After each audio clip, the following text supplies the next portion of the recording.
বাটিতে কি? বাটিতে 28 চাউলের ভাত আছে আর শিং মাছের ঝোল, শতভাগ হালাল খাবার। ভালো মতো চেক করে দেখলেই বোঝা যাবে শতভাগ হালাল নাকি হারাম খাবার। বাটি খোলেন। চেকটা না করলে হয় না, গরম ভাত তো ঠান্ডা হয়ে যাবে, ঠান্ডা হয়ে গেলে খুব সমস্যা। আপনি কি করেন? আমি বর্তমানে কিছু করি না, আমার বউ একটা চাকরি করে, আমি বউর চাকরি করি, ওই বউর খাবার লই যেতে আছে। এর আচরণ কথাবার্তা তো সন্দেহজনক। এই আপনি বাটি খোলেন, এই আর বাটি চেক করো ভালো করে, আর তাকে ভালো করে সার্চ করো। বাড়িটা খোলা আমার মনে হয় যে এটা ঠিক হইতে আছে না, বা তো কি অবৈধ হয়ে গেল দেশে, আমি বুঝলাম না কি।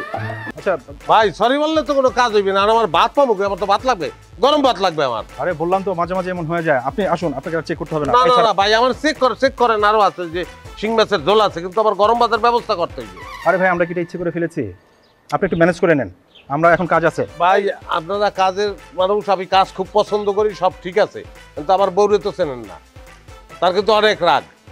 এই গরম ভাত আমার লইয়ে যেতে হইবে, গরম ভাতের ব্যবস্থা আপনারা করিয়ে দেবেন, কিভাবে করবেন আমি জানি না। আরে ভাই আশেপাশে কোনো হোটেল নেই যে আপনাকে আমি গরম ভাত কিনে দিব? অবশ্যই আছে, ওই মোড়েই হোটেল আছে একটা, মোড়ে হোটেল আছে, আমার কাছে টাকা নাই, আমার কিছু করার নাই, আপনি টাকা দিয়ে একজনকে আমার সঙ্গে পাঠান, গরম ভাত কিনে দেবে, আমি লই চলে দেবো, খেলা চাই কি? হ্যাঁ প্রেশারে তো আমারই প্রেশার বেড়ে যাবে। এই তুমি যাও এর সাথে, ওই হোটেল থেকে তার গরম ভাত কিনে দাও। আসেন, এই যাও তো, তুমি তার সাথে যাও, তাকে গরম চালে ভাত কিনে দাও। আর সেই হোটেলে আবার 28 চাউলের ভাত পাই কি?